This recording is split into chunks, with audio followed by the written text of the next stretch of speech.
type in your questions, and we'll be monitoring those, and we'll try to respond to them throughout the webinar. So we definitely want to hear from you and address your questions. All right, with that, I'll turn it over to Ricky and Cameron. Thanks, Greg. All right.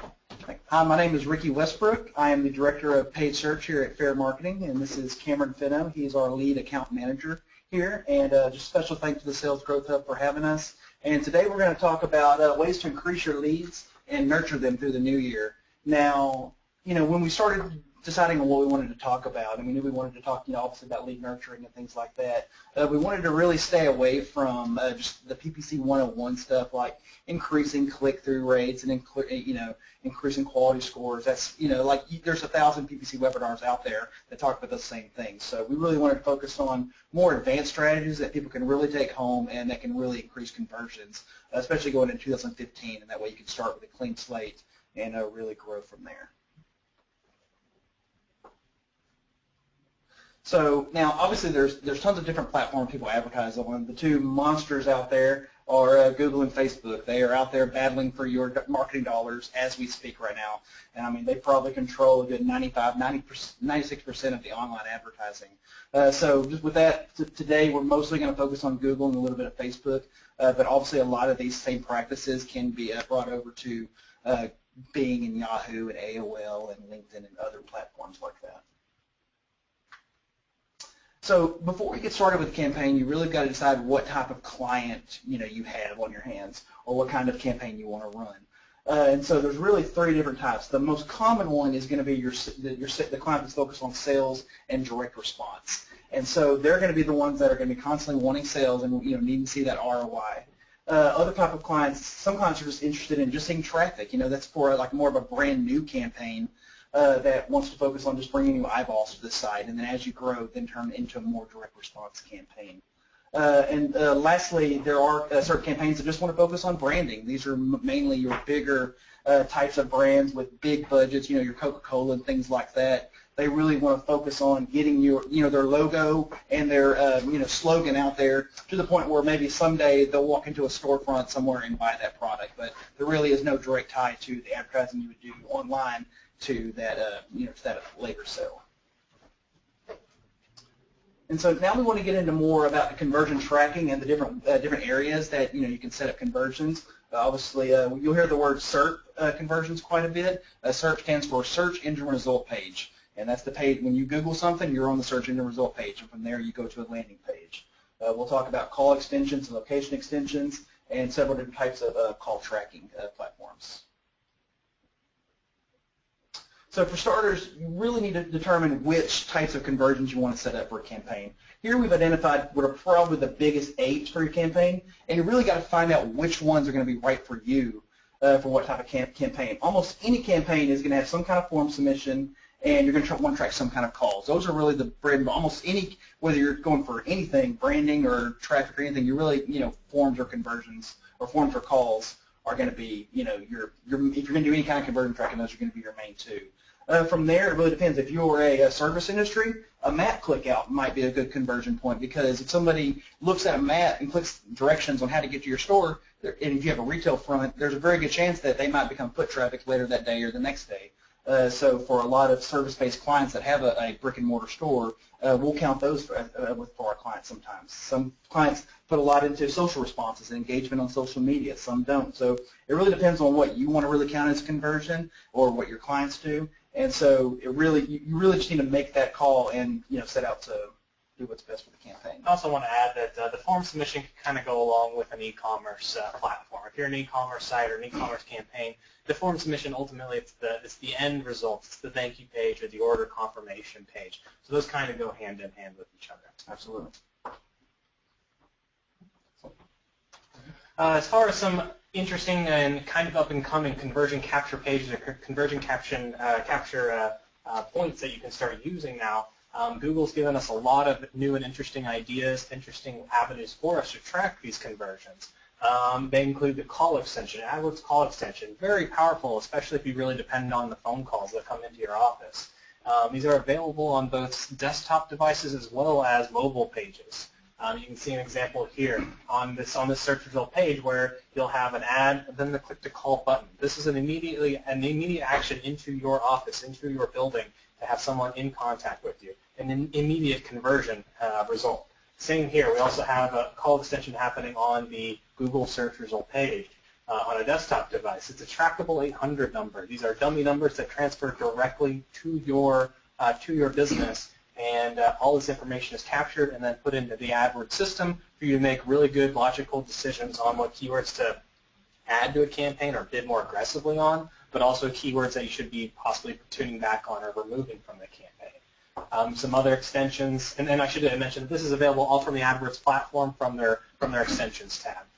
The site link extension, very powerful to give your users and give your customers the ability to get to a page that's more relevant to them than what the ad may have initially had decided upon. So if this was sending you to just a general urgent care page, but they're more interested in maybe something about your location, what insurance you take, or what insurance your urgent care can take, this gives them immediate action to get to that better conversion page where they can be more. It's going to be a more relevant page to what they need at that time. And then also the location extension, especially for an urgent care. That's going to be highly dependent on walk-ins, people who are going to be wanting to go to the brick-and-mortar location itself. This is going to give them immediately action to the maps page itself, to where they can find out where you're located, how close it is to them, and then make their decision on walking into your store. So basically the idea behind SERP conversion capture is to get a conversion point on the screen as fast as possible. The more clicks that a user has to go through, the least likely they are to convert. So if we can show them this before they even hit your landing page, all the better. If we could get a conversion point up there sooner, we would, but unfortunately that's as soon as we can get it up. The next step is, okay, so someone didn't decide to convert straight from the search result page. Not going to happen every time. It's not going to happen most of the time. You still got to do the best you can to track when a paid click happens, they get to your landing page, and you still want to be able to track that user, and if they call. You want to have as much details about how they came onto your site, whether it was from Google, Facebook, or if it was from a specific keyword. A lot of this information is available to us using various call tracking providers.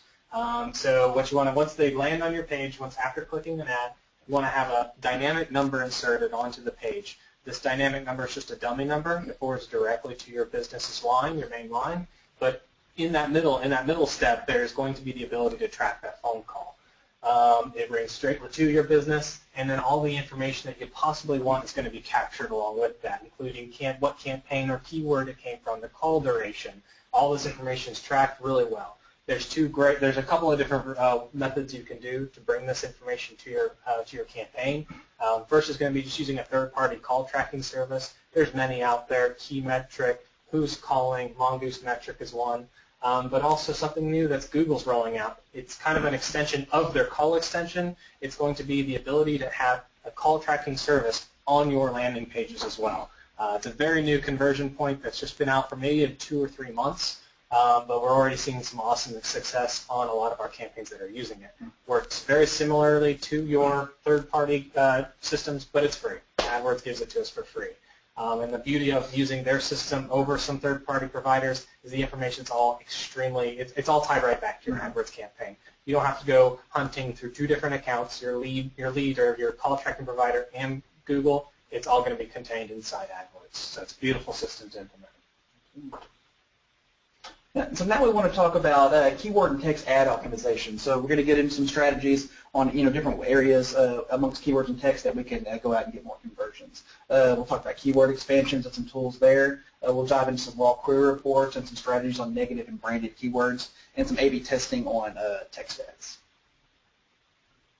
So for starters, I would say after adding additional conversion points, like we talked about earlier with the map clickouts or social responses, if you've added all you can there as far as adding everything you want to count as a conversion, I would say the next best thing you could do, the next step you should really do, is expand your keywords. Now, obviously, I'm not saying go and add 10,000 keywords to your campaign. Obviously, we need to keep it as relevant as possible, but there are different ways and so many tools out there that can go out and find relative keywords that are going to bring in conversions to your campaign. The first place I would start is right within AdWords under Tools, and it's the Keyword Tool Planner. You can come in here and search keyword ideas. You can do ad group ideas. Like here we're looking for lumber in Houston as the product, and we've got some other ones here, and you can add them directly to the campaign without even having to go back and edit it into a keyword or ad group. So it's very, and it shows the monthly searches and the suggested bid and how much competition. So you can really see just from all this data right here whether or not it's a relevant keyword and if it's really worth your while to go after. It's also important to note a couple of the different targeting options you get on the left. Most importantly is the ability to select what city or state or country you want your information that populates here to be based on. So, for example, in this one, it's Houston only. We only want keywords and information on these keywords from the Houston area. So it's really important if you're a local business to make sure you're using those targeting options as much as possible to get the best keywords possible. That's a newer feature late from like not several months ago. They did that, so it really does work better for service and local-based businesses because what does a lumber yard in Houston really care about the search volume in Miami? It doesn't. And so in the past we were taking those things into consideration, but now with the improved targeting, you can actually zone in on just the areas you want. So if you've exhausted the keyword planner tool, the next step we would suggest going forward to find new keywords is right within Google as well, and it's completely free, and it's the Autocomplete Suggestions. Now, I know we've all seen this before. You start typing something, and before you even have a chance to finish typing it, Google's already throwing out suggestions of what you're typing, and you might think Google's just really smart, and they're doing all that, but they're populating these autocompletes based on data that other people are searching for. So when people type in lumber in your area, these are the queries that they're most likely typing in. And so this is a very, very neat tool to just come in and type in your main keyword and then see what else populates. And so you can, we found some hidden gems several times from the autocomplete of things we didn't even think of or things that weren't popping up in the keyword planner, but obviously people are searching for it because Google is throwing in the autocompletes. And after that, we would suggest there's several third-party keyword tools. WordStream is a great one. They've got a lot of other great products as well. And Uber suggests. So those are different ways you can go and expand your keyword, but obviously keeping the relevancy intact. And another great tip we like to do is you can use tools like Espionage and SpyFu that allow you to actually go and look and see what keywords your competitors are bidding on, which is obviously, a great step up, and you can really compete there and go head-to-head with them. And then the next, another step you can kind of diving in farther into your campaign is going to be a raw query report. This is all very easily accessible from the Adwords interface. It's going to be under the Keywords tab, and then you can either select specific ad groups or campaigns or the entire account if you wish. Once you're on the Keywords tab, though, the drop-down underneath details all, and this is going to give you the information and insight as to the exact prices that your users and your customers are actually searching, not what you're showing for or what you're bidding on, but the actual keywords they're searching for and where your ad is showing. So a great example is going to be, in this particular example, Rolex Houston. If we're bidding on the term Rolex Houston in a phrase match, you have of course, if you're bidding on in a phrase match, used can be in front of that. You've got to decide whether or not that this is in fact your ad is in fact showing, and you're potentially getting clicks on this particular keyword when it's searched, and you've got to decide if used is a part of your business. If you sell used Rolexes, if you don't, you need to make adjustments to the campaign and to the ad group and keywords you're bidding on to ensure you're not wasting ad money and ad spend on this particular keyword. After you pull this report, though, this will also include all sorts of statistics as to the actual search volume you're getting from these keywords. And then you can make great decisions based on actual information as to what your users are searching for. And then as you're looking through all this information, like I mentioned, used, you've got to decide if used is a part of your business. And from the exact same point from here, you can not only click a couple of these particular keywords and add as a keyword and start bidding on those directly, which will help the health of your campaign, but you can also instead click add as a negative keyword. And that brings us to the next part of the of keyword expansion is if you're adding all these keywords, you've got to be careful you're not going to start either overspending or you're not going to start becoming more and more irrelevant. It's great to have more keywords in your AdWords campaign, but you want to make sure they're not too irrelevant. So negative keywords start coming really, really important as you're starting to expand your keyword list to ensure you're not spending money and ad dollars in places you shouldn't be. So as you create, and if in particular in that example previously, if used is not part of your business, if you do not sell used Rolexes, you want to add almost either used Rolex Houston as a negative keyword, or you want to at least add used. And if you want to go even farther, you could add used overall. whatever used is in a search query, your ad's never going to show. The outcomes of this, of course, it's going to be fewer clicks. You're going to get less traffic, but the higher click-through rates that you're going to get from that is going to benefit your campaign far more. You're also going to have lower costs because of that. You're not going to be bringing in traffic that isn't relevant to your campaign anyhow. And then along with that, as you get higher click-through rates and better, more relevant traffic, your conversion rates are going to be benefited from this style. And so now this is a slide that really gets me excited because it's a pain point and it's a conversation I've had with so many clients in the past. And that is when you're talking about branded keywords. I hear a lot of people say, like, well, I'm not going to bid on my own branded term because I dominate the organic space. Like when I Google my brand name, I own all 10 of the search queries, and that's great and it's awesome. But the thing is, paid clicks still bring in more clicks than organics on branded terms. As you can see here, this first column right here is a search query that has a paid campaign on, and the second one is a campaign that has just organic and the paid is off. So as you can see, so the paid this is on average for a normal account. So paid is going to bring in significantly more. You turn it off, and so once you turn it to paid, people's line of thinking is, okay, well now my organic is going to pick up. I'm actually going to get the same amount of clicks, but instead of paid, I'm going to get organic, so I get them free versus paid. That's not always the case. On average, people lose about 85% of their clicks. So as you can see, organic rises marginally, but not near enough to make up all of those paid clicks.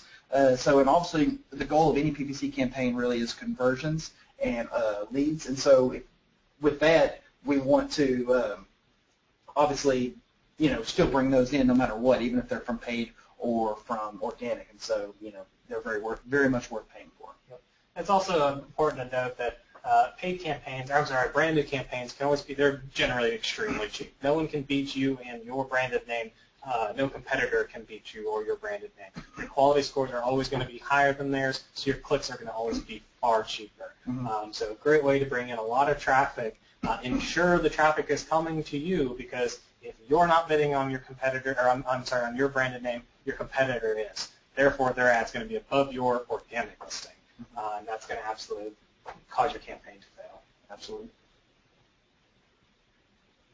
And next we want to talk about some what we call bid and budget management tools in the PPC industry. The three biggest ones are Kinshu, Marin Software, and Acquisio. And these are essentially PPC tools that offer features that Adwords and Bing and Microsoft Ad Center just don't offer. And they include stuff like an automatic budget expansion tool that can actually inflate and deflate your budget throughout the day based on historically when you've converted. So if the platform that you're using sees that, okay, like we're getting a lot of conversions right now and they've got a $500 budget, they can actually the platform can blow the budget up to $1,000 for like 15 minutes and let more conversions come in, and then when it starts scaling down, they can deflate the budget back. But the key is it's never going to spend any more money than you tell it to. If you have a $1,000 a day budget, it's never going to go over that. It might blow it up for like 10 or 15 minutes, but then it's going to bring it right back down lower than that to kind of help to average out. You can also do cross-platform tracking on all of these, so you can have your Bing accounts, your Facebook accounts, everything all in one place. It helps management a lot. Kpi Dashboards, this is huge because you can actually set goals for each campaign. So say you had a click goal for the month, and halfway through the month, it'll tell you, through a bar, said, okay, you're 65% through your goal and you're halfway through the month, so you're looking good, you're on pace. Or it might tell you, like, oh, you're only at 25% of your goal and it's halfway through the month, so you better pick it up and, really and try to improve clicks. And it's got some advanced reporting features and things like that. And one thing we found is Kinshu and Marin are probably the leaders in the industry, but we've actually used, I have experience with all three, and we actually currently use Acquisio. And we found that feature-wise, they're pretty similar to the big two, but significantly cheaper. So if you were in the market for looking at one of those, we would highly recommend Acquisio. And so obviously if you're an agency, but if you are just doing your own internal marketing, if you ever were in the market to use an agency, I would highly recommend making that a mandatory feature that your agency is using a tool like this, because it really, at the end of the day, it does the work of 100 PPC managers in a room. Like I couldn't hire 100 people to do the work that Acquisio does in an hour. I mean, it's just not possible. So there's all kinds of automation and algorithms on the back end that really just improve the campaign. And one more quick point on the budget expansion and on that whole aspect. Because the PPC platform. That whole idea is becoming so competitive. It's really important to make as much efficiencies as you can as possible. A great article just published recently, within the past 24, 48 hours actually, on PPC Hero, a great blog, you should check it out. It goes into discussion about this and how important it is that some sort of budget tool is in place for your campaign, because you've got to get the most for your dollar. Next up is going to be some A/B testing of ads themselves. You always want to have several ads in a campaign, every AdWords campaign, every ad group, to give the system and give your users the best ability to find out what ad is best for you. It's not up for you to decide what the best ad is. It's up to the users once they see your ad displayed on a search result page. So always having as many ads as possible is really important to your campaign. That way you can start seeing what click-through rates are for those, what conversion rates are. We really prefer, we would like to go out with a whole game of alchemy when it comes to ads, when we create as many ads as possible, try all sorts of different strategies, all sorts of different keywords and different points inside of an ad to have and give the user as much ability as possible to see as many different ads throughout the time. If they're doing multiple searches, they'll decide what's going to be the best ad for you. Ultimately, if you were to create 100 different ads, you're going to find the one that is really going to perform so much better than every other ad in your entire campaign. It's going to improve your click-through rates, your quality scores, your conversion rates. Everything's going to improve over this one ad.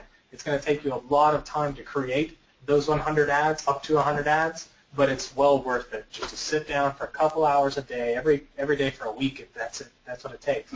Come up with as many ads as possible and let Google and your users find out what ad is best for you. Yeah, it really, I mean, like Cameron said, a lot of people would say that as a waste of time just writing a bunch of ads. But if you do find that one golden nugget ad, that one ad is just going to stand up and just overwhelm the campaign, there's other things you wouldn't have to do. So it's kind of an opportunity cost where you wouldn't have to spend so much time on bid management. The ad is just going to take over, and you just let it run and let it do its thing. And so we really think it's time well served. Yeah. And then also behind here we'll see the whole experiment, the experiment option and setting inside of AdWords. A tool that's not utilized nearly as much as it can be.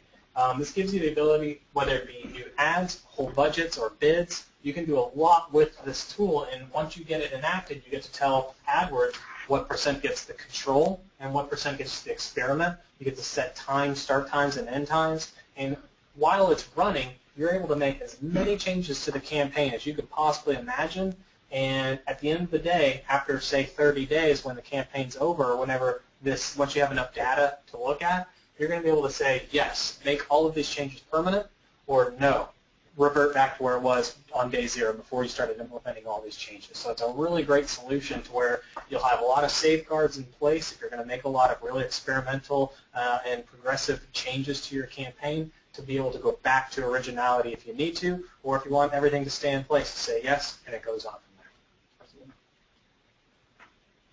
there. On-site optimizations. It's going to be once you have paid for the click and brought that user to your website with your marketing dollar, you really want to make sure that user is going to be happy once they get there. This can be accomplished through landing pages and A/B testing of those landing pages, usability analysis, and ensuring load times are low and are user-friendly to an individual. So that'll first bring us to the usability analysis and research of a landing page. What happens here, there's going to be heat mapping that you can have taken care of in A/B testing. There's a lot of tools and a lot of programs in place out there. One that we've used is Site Tuners and had some pretty good success with. They can be moderately expensive, but they can be well worth it in the life of the campaign. What these people are going to do, they're going to go to your website or your landing page. They're going to review every aspect of your landing page possible. It's incredible the amount of information you're going to get back about, hey, this headline needs to be moved to the left. Hey, this phone number needs to be made bigger or smaller. Hey, this person who's maybe a stock photo of an individual looking that way needs to be looking that way. It's incredible the amount of information they're going to come back to you with and tell you, make these minor changes or make these large changes. Your campaign and your landing page and experience is going to be far, far better. Yeah, every time we've ever run an analysis like this, we've always seen some type of increase in conversion rate. And it's crazy because you would think that changing a box from yellow to orange, that's not going to really make a big conversion. I mean, you're probably talking about 0.5% of conversion rate.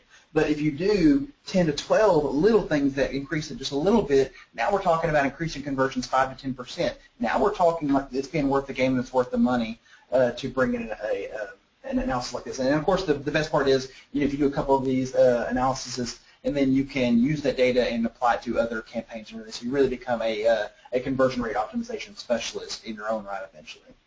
Hey guys, there's a question here, and the actual question is the experiment option for text ads only or display too?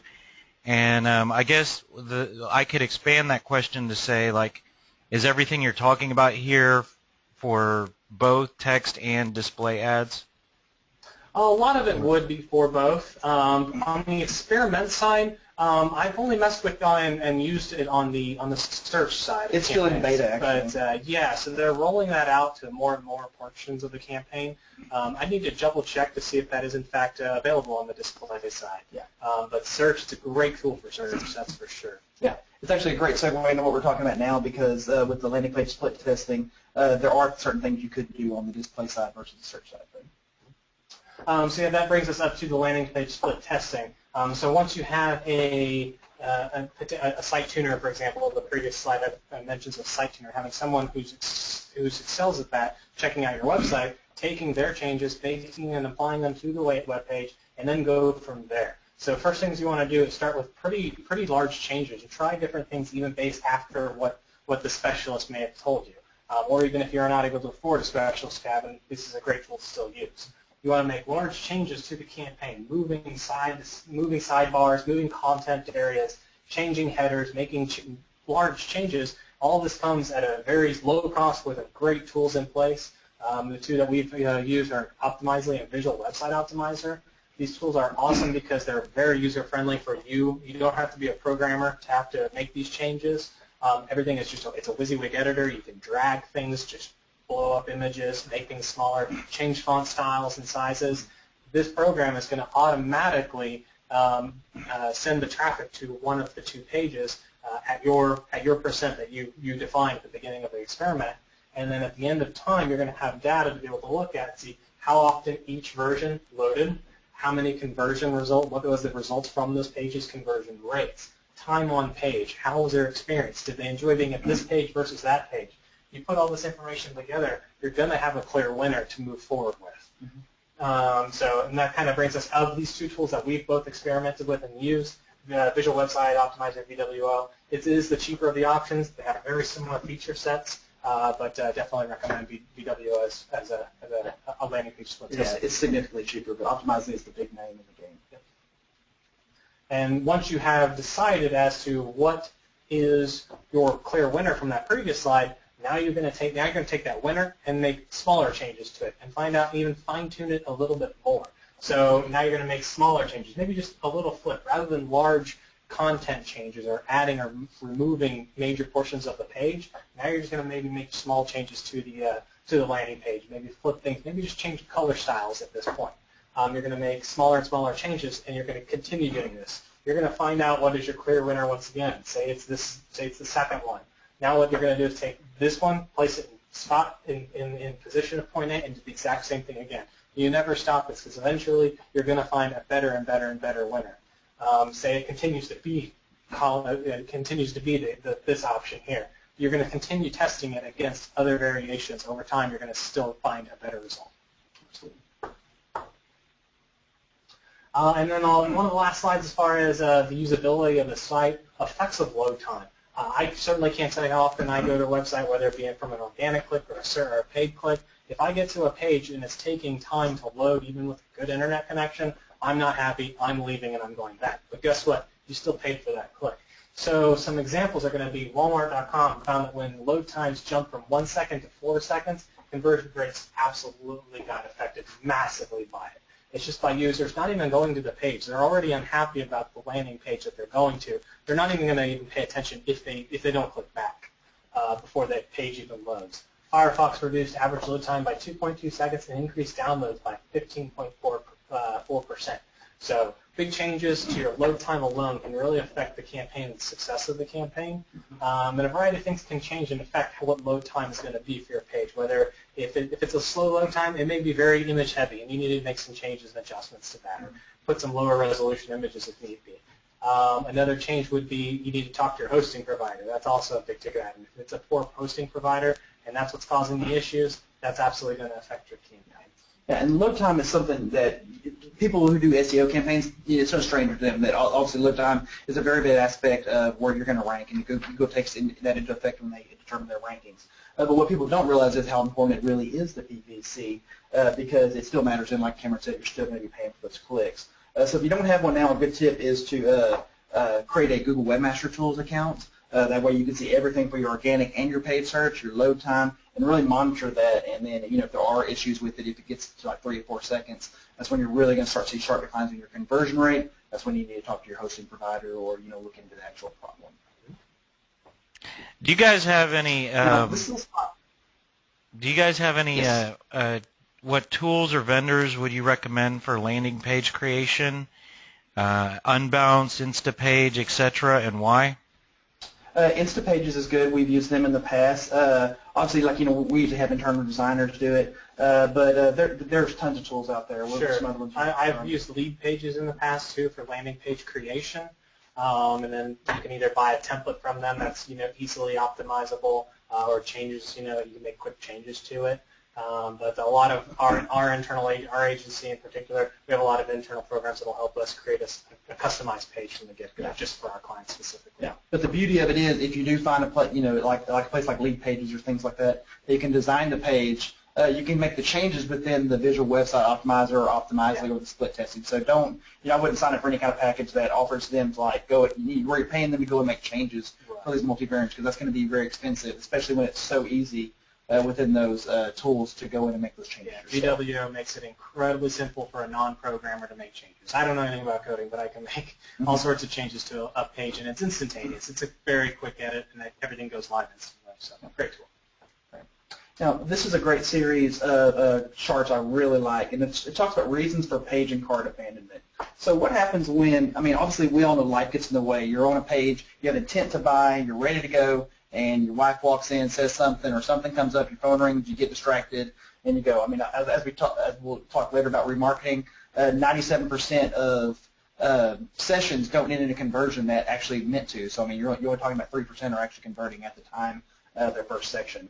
So we're talking about reasons for why somebody would abandon a page or a cart if it's e-commerce. The number one reason is lack of human interaction. So, they just don't have that warm and cozy feel, and they feel like they might be talking to an outsourced company, or they just don't feel comfortable. High shipping charges, lack of money, wanting to compare shop. Everybody does that, and coupons are a big thing. And so the next slide will actually show you how we can actually reduce page and cart abandonment. Like we're talking about coupons. One of the first things a lot of people do before they buy something, they'll go around searching on Google trying to find coupon codes. So if you can offer certain smaller coupons and promotions on the site, that might keep them from actually leaving the site. And because if obviously they leave the site, it's going to be a better chance they're not going to come back and actually convert. Live chat, that helps that human interaction element to the point where they can actually talk to somebody. You've got a lot better chance to grab that conversion and grab the sale. Free shipping is a big one. That's obviously a big thing that people look for. No hidden charges. Keep it very simple and clean. People don't like to feel like they're getting ripped off. And short checkout services, abandoned cart reminders, and then obviously quality images and products. So I kind of go back on the short checkout service. Frequently what we've seen is if you're an e-commerce platform, an e-commerce site, having the functionality, having the ability for a guest checkout, I find that to be really valuable. A lot of people, frequently people are just going to buy an item from me one time. Giving them the ability to not have to go through that long, lengthy process of becoming a member of your site or creating a login, enacting some sort of short checkout service through a guest mode option is really valuable. Allows them, and it gives them the ability to quickly convert, buy your product, and then if they don't come back to your site, at least you got them for that one sale, but then we'll kind of touch base on how to, with remarketing, how to bring them back once again. Absolutely. It's a great segue. And that brings us up to the next section here, remarketing and nurturing of those prospects, of the people that came to your site. They may have not necessarily reached out to you at this point and asked for more information, but they've been to your site, you paid for them to get there, and you've already invested that time and money into that click to get them there. Now you want to continue reaching out to them if they didn't convert. And even if they did convert, still pushing similar information or similar products back at them and trying to bring them in as a second purchase. That kind of gives us Google remarketing and Facebook retargeting as two of our main platforms that we use in here to remarket to individuals. Like Ricky had mentioned earlier, 97% of visitors are not going to convert on the first time they land on your landing page. They're going to leave. They're going to go either check out competitors, they're going to go look for a coupon code, they're going to look for a better deal. But if they get to that next source and they're still interested, you want to be able to at least bring them back to your site, remind them that you exist, your product exists, and that they need to come and buy it from you.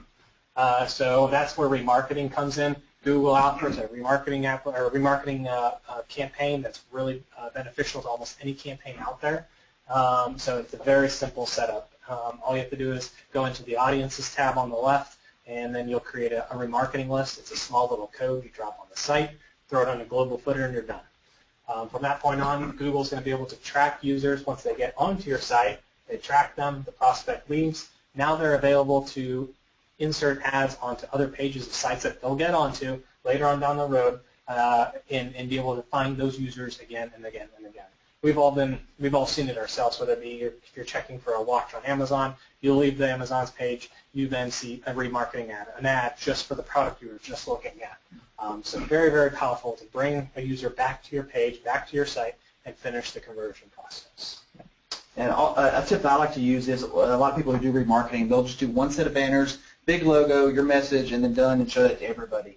I like to create 4 to 5 different versions of remarketing banner ads, different types of styles, colors. That way, everybody's not seeing the same ad over and over for 30 days. And also, like Cameron said, that's where you can create if somebody was on your watch page and your son watches, create a banner ad just about watches and show that ad to only the people who were on your watch page. You can do all that through Google Analytics and you see exactly where they were. Yeah, a very, very good thing to do is if it's not already, link your Adwords, and assuming you have an analytics account and analytics code on the page, link those up. Super important. It gives you a lot of valuable information about what the user does once they get to your site after a paid click. So really, really valuable information. Definitely take care of it. Really all your conversion points, all the conversion points we talked about earlier, every single one of those can be set up as Google Analytics goals.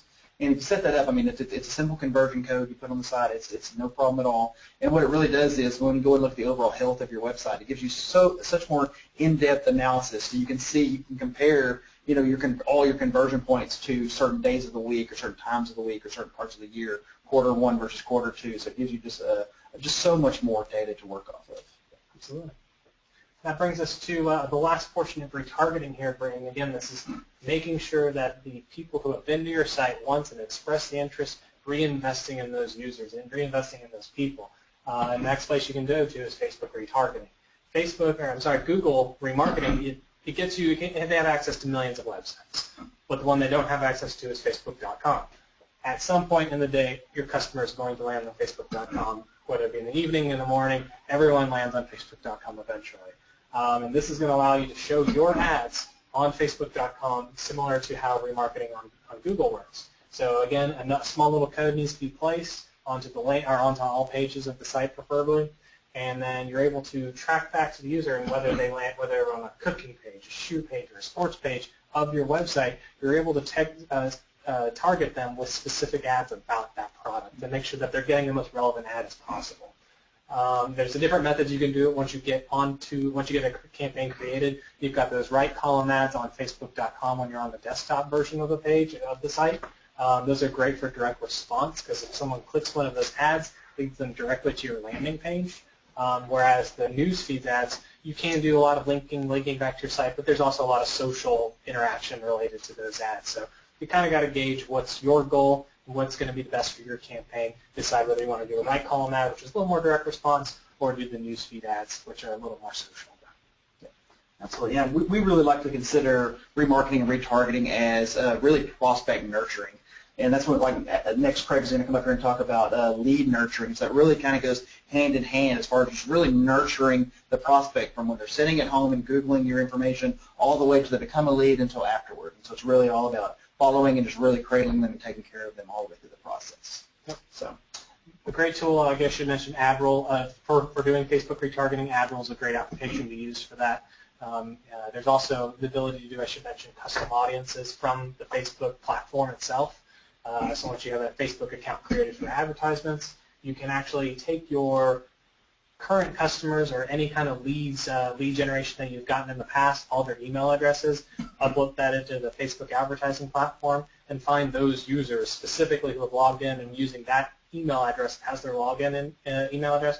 You're able to advertise to those users. So even if it's been a year since they bought something, maybe it's a Christmas item or something like that, and you want to find those users who were maybe only around during Christmas time, you can take that Christmas time lead list, load it into Facebook, and advertise specifically to those users. Absolutely, absolutely. So, well, that wraps up the PPC portion of the presentation. Again, special thanks to Sales Growth Hub for having us. Yeah. And we want to also wanted to open it up to anybody. If anybody out there wants a free audit of their campaign, we actually offer free audits, campaign performances. We'll give you tips and tools on how to do it. And just really sit down and talk and look at your campaign and see where we can make improvements. So there's contact information at the end of the presentation that will show you.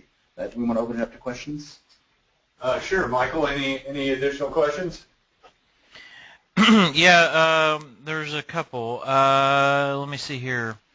There's one that kind of goes back to the beginning, beginning of the presentation. Excuse me. Do advertisers need to secure multiple new phone lines to use AdWords call extensions? No, absolutely not. No, it's all dynamically inserted on the landing page, and so you can have it ring to your cell phone. You can change it to a landline. There's nothing on the telephony end that you have to do. It's all dynamically just. It's like Cameron made the phrase a dummy number. I mean, it's literally a toll-free number, or it can be a local number if you have a local presence and you don't want to. If you're a plumbing company, you want to obviously appear that you're local and not an 888 or 1-800 number. So that's dynamically numbered on the side. It doesn't change anything with your current telephone plan. It will show a separate number on your site after a user gets to the page, so don't be alarmed at that. So it's going to show a different number than you're used to. However, that number directly forwards to your line, and all those numbers are owned, by the whoever the call tracking service provider is, whether it be Google or a third-party tracking provider. Absolutely. Okay. There was a question about LinkedIn ads that do you guys have any experience with that? It seems like the pricing is more expensive than everything else. Yeah, it's a little different. It's a different audience that you've got to go after. If you're going to use LinkedIn, I would suggest it a little bit more for a B2B type scenario. That's where we see more success with it. So I will say their platform is not nearly as user-friendly as an AdWords, as a Facebook. Their platform's just not quite up to that speed yet. Hopefully they're making some better improvements. But it's a great place to still advertise because you can get down to very specific people, whether it be if you need to advertise to an accountant about a specific program you're selling, or if it's about you want to find a new agency. If it's an agency you're trying to advertise, you're able to find those specific users, the marketing managers that are senior level versus other levels in the organization. You can find those users. There's a lot of information, a lot of targets you can go after on that platform. Our rule of thumb is always, basically start with AdWords, and then if you want to get more targeted demographics, go to Facebook. And then if Facebook just isn't right for your current business, we've had oil and gas investment firms. There are people who really aren't on Facebook. That's an older demographic. That's when you would really want to go into LinkedIn and really focus on those CFOs and those big, the big heads of each company, because you can target those directly within the LinkedIn account center. Okay, that's all I got. Great.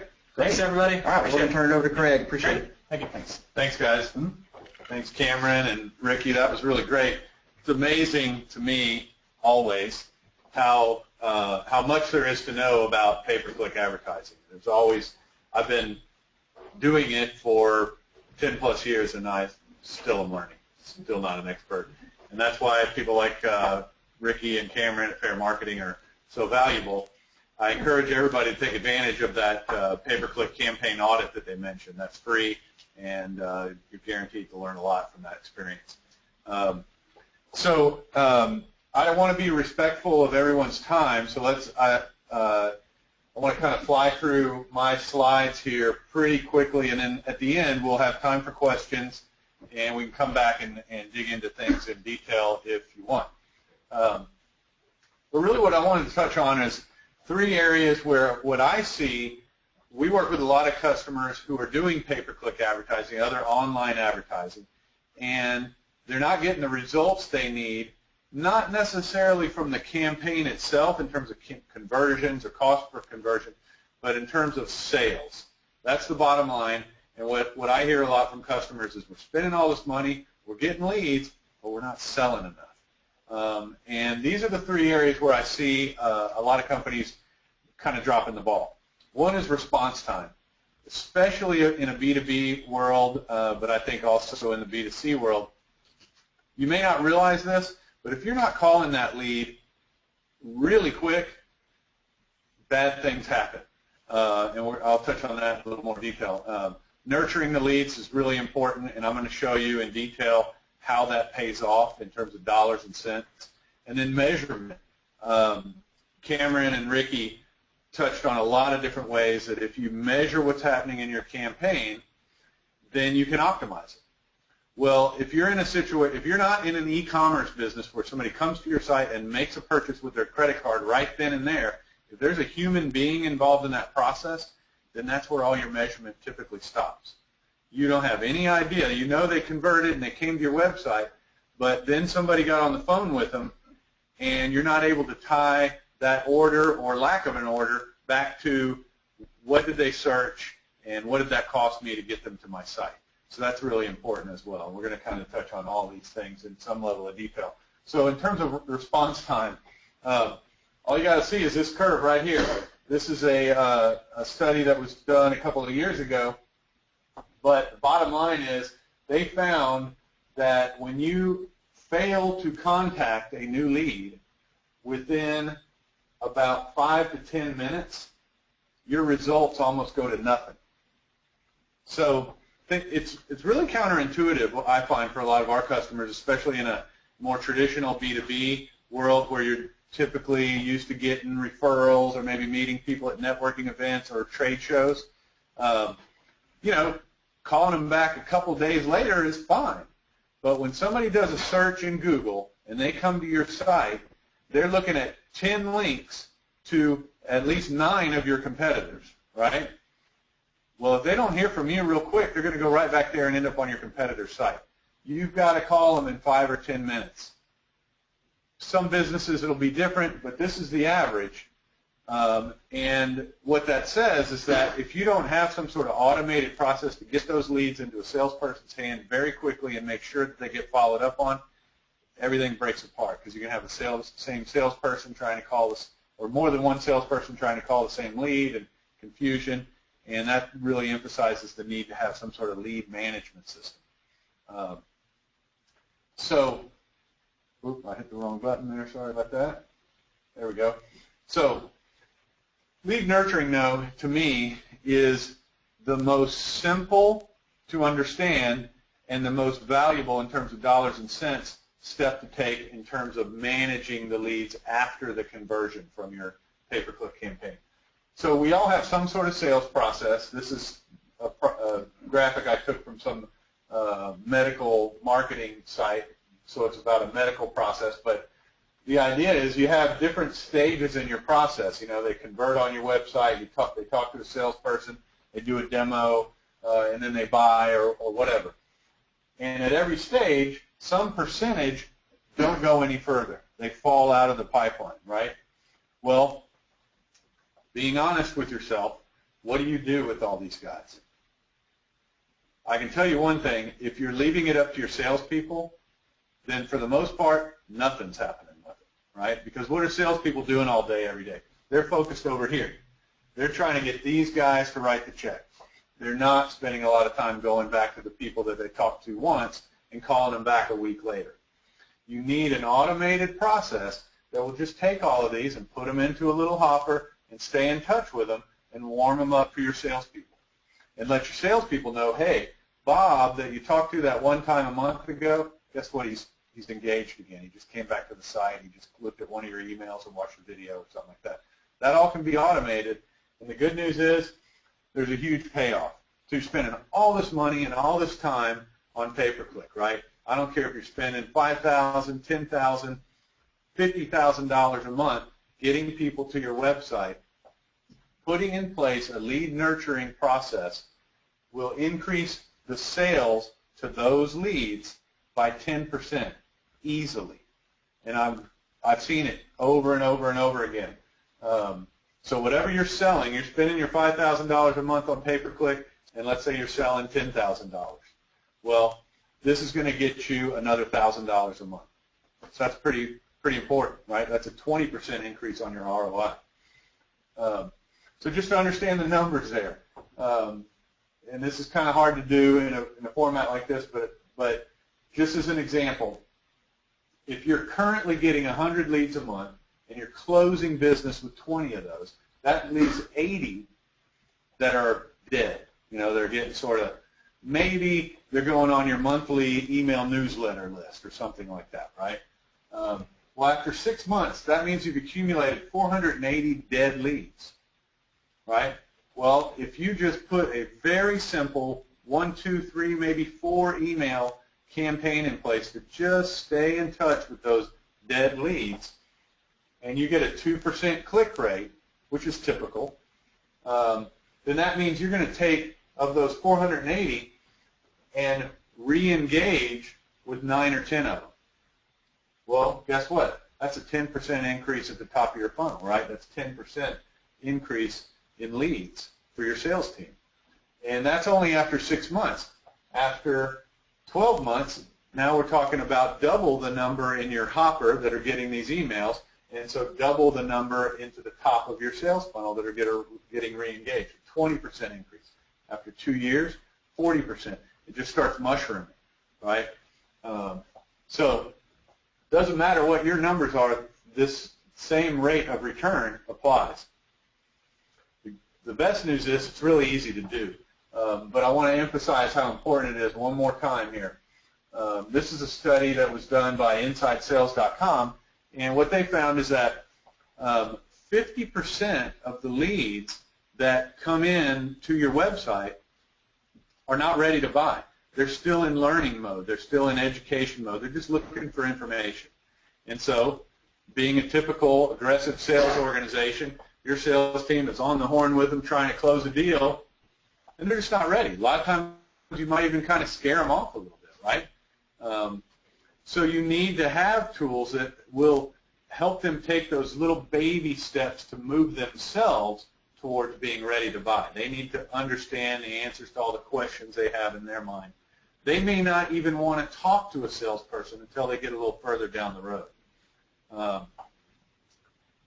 You can also see here in the same study, they found what we all know intuitively. Unfortunately, we don't practice it very well, and that is that most sales are not made after 1 contact or 2 contacts. In fact, most of them are made after 5 contacts.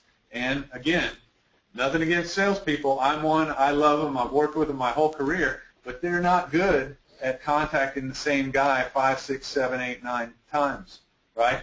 So let's put some emails in there and help the salesperson stay engaged without the salesperson having to invest so much time.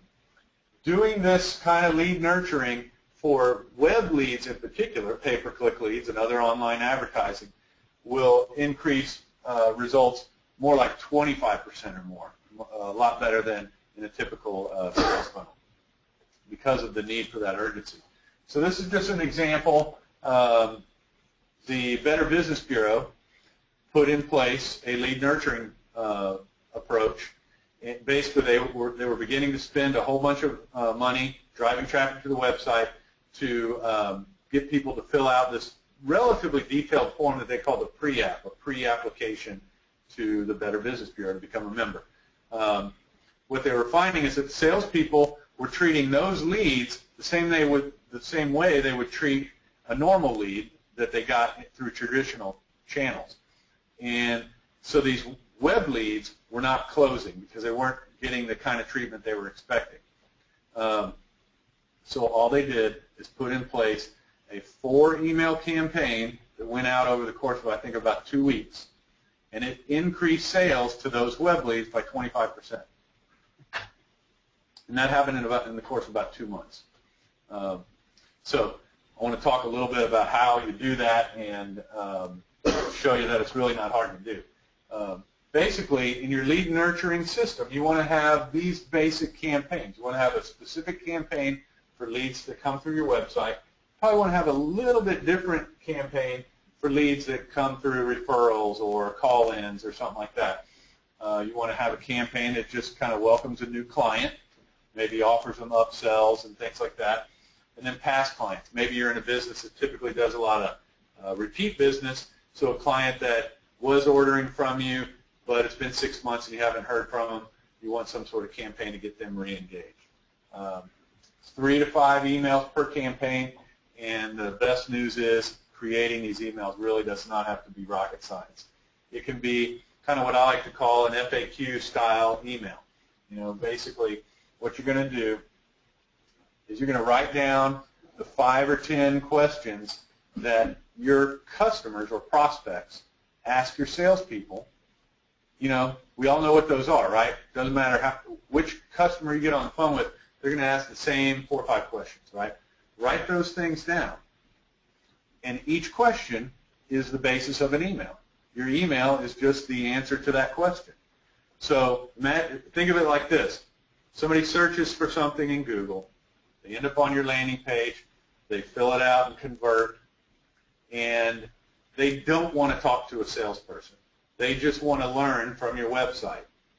So you want to create these 4 or 5 emails that are going to answer all those questions that your salespeople typically would, but without forcing them to talk to a salesperson. What that does is it lets them get to their own point where they kind of go, you know what, I think I'm ready to do this. I want to talk to a salesperson. So these are a couple of simple examples. Are you spending money on expensive maintenance? If so, take a look at this recent article, 5 Ways to Reduce Maintenance Costs. Simple. And then you're pointing to an article on your blog or something like that. Or a video is better. If you have that, you get a lot better engagement rate, but you don't have to do it.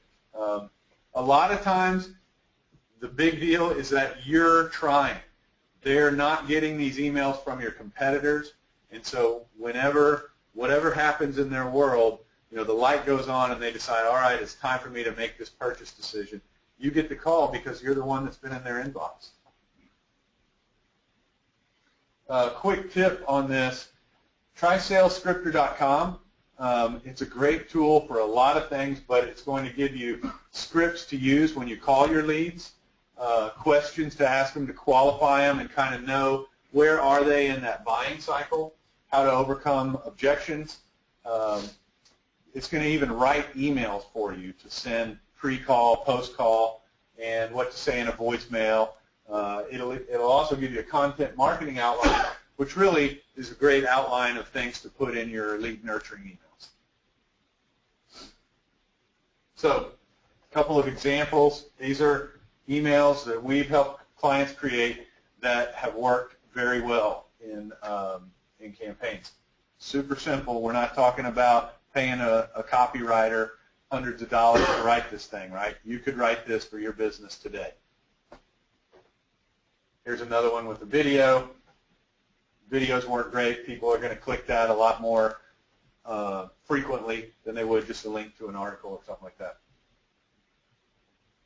So that's it.